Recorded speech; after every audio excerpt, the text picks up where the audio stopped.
So I'm sitting here watching the reactions to the reactions to the reviews of the reviews and what's rotten and what's not, what's got what on Ant-Man and the Wasp, Quantumania, and I'm thinking to myself, where the fuck is Luis? Where is Michael Pena in this whole universe?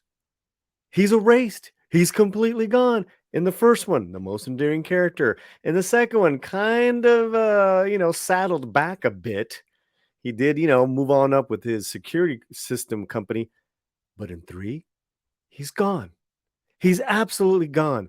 And I was thinking, folks, that this is just another example of just Marvel losing it. They've lost it. It's gone. It's absolutely gone. In any creative, any unique character that's been creative through the MCU, right? Through the films, not the comic book character, not the comic book characters, because Luis is a unique new character to the MCU. And what happens?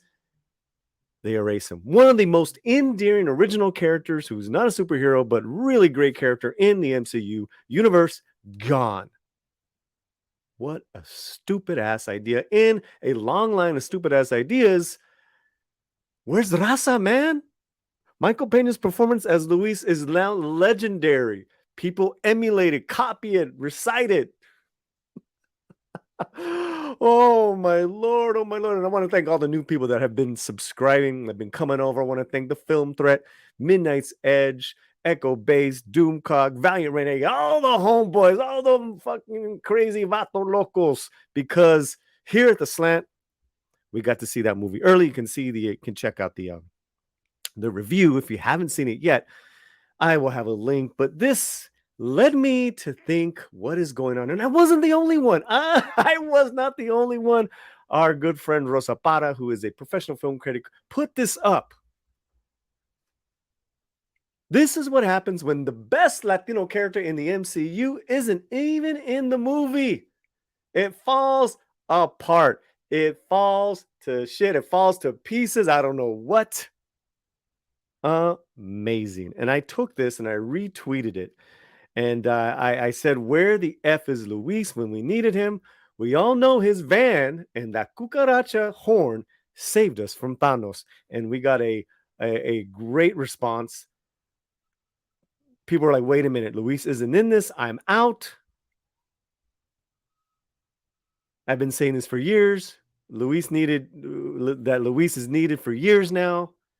So that was that response on Twitter. And it got me thinking, guys. It got me thinking that maybe there's something here that Marvel has saddled back so much on unique characters, using the stereotype of a Chicano homeboy for comedy. Maybe and he was an ex-con. Oh, this is like just too much of a stereotype. We can't have those stereotypes now. We have to have, Mexicans in green shorts turning blue, fighting the system. Oh boy. So it got me thinking, guys, just how beloved is Luis? So I put a poll up. And you can still vote. You can still vote right now because it's still up. And we got a few hundred. We got a few hundred votes. And I was not surprised by this, but maybe you are, and maybe you're not. But here it is. I said greatest Latino male character Marvel. There can be only one, okay? And I put up Namor and I put up Luis. All right, now go with this, right? We're going with that Namor. Namor is under that banner, right? Whether he is a Telocan, it's a hodgepodge of Mesoamerica indigenous. Well, let me tell you something. Actually, let me tell you something right now. Michael Pena looks more Indio than Tenoch Huerta. So, I don't even want to hear it. We got 2 brown brothers going after this crown, duking it out. Putazos y todo, Holmes. Come on now. Tefilero, cabrón. Here's the story, guys. it was so vaulted, this name or iteration of Namor, I mean, Mesoamerican, right? A hodgepodge of Mayan and Aztec, call him Telecom, but they spoke Maya, so he's under the banner. All right, you would think he was the second coming of last year, right? The MCU, the Phase 4, Namor, the iteration of Namor is the second coming. Jesus. You know how I felt about that movie. And I put this poll up, and what do I get? I get hundreds of votes. At this point, let's update it, right? We're gonna update it right now. 224 votes. That's big for our little mighty channel. Like that, huh? Our little and mighty channel. 90%. 90% of you fools voted for Luis. 10% of you guys voted for Neymar. And as someone said in the chat, in the comments, who's the fool that voted for Neymar? Oh, Marvel execs, you better be watching this. You better be taking notes, and you better get Luis's ass back in with his van into the MCU. Give him his own movie, maybe him fighting Kang, Sabes que, I don't know what. But take note. This is what we like. This is what we like. This is what a lot of people like. You don't even have to be Chicano to love Luis.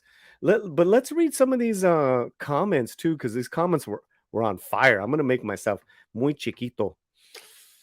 Oh my God, this is good. So Henry Perrin said, let's compare. Let's just compare their backstories for a moment. Namor had like a 10-minute snooze fest mopey monologue that I can't remember. Luis, on the other hand, delivered his backstory in seconds. It was deep, tragic, sad, but optimistic, uplifting, and hilarious. My mom died, my dad got deported, but I got a van. That's how that's how to craft a lovable character that's impossible not to get attached to. Luis 100% gets my vote, no doubt about it. What a legend.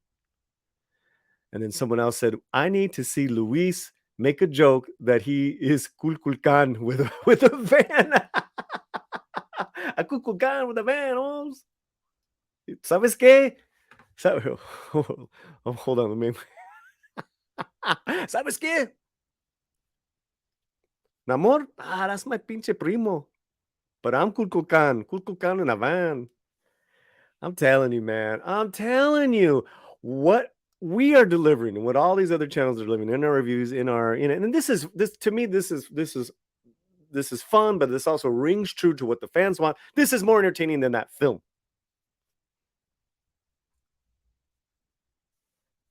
Let's go on with some more comments because we're having fun. This is funny. Okay. There was a couple of people for Namor. Don't want to hate. Avish Kumar says to represent Latino male character, Namor is the best, but personal character, Luis was the best. I don't know, brother. I mean, HM says it here. Who's the pendejo that voted for Namor? Pendejos.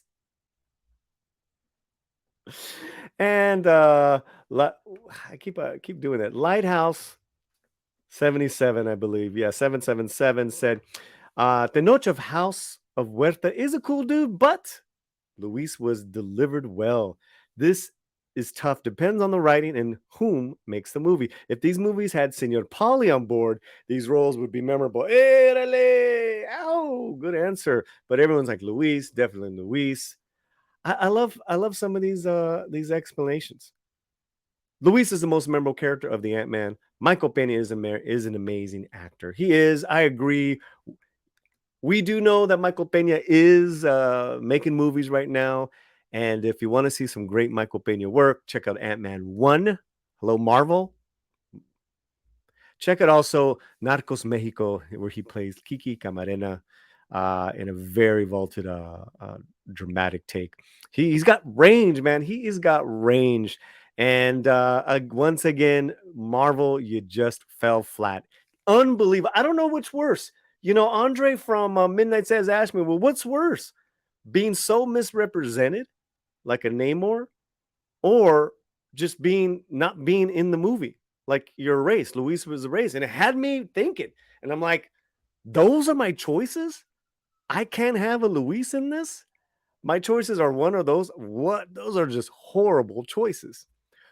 Well, mi gente, let's hope for better entertainment in the future, and we always have that first Ant-Man movie. Enjoy. Don't forget to smash like, share, and make sure you're subscribed. And if you are so inclined, hit the super thanks. And wherever you're at, keep that slant muy fuerte. Pues órale.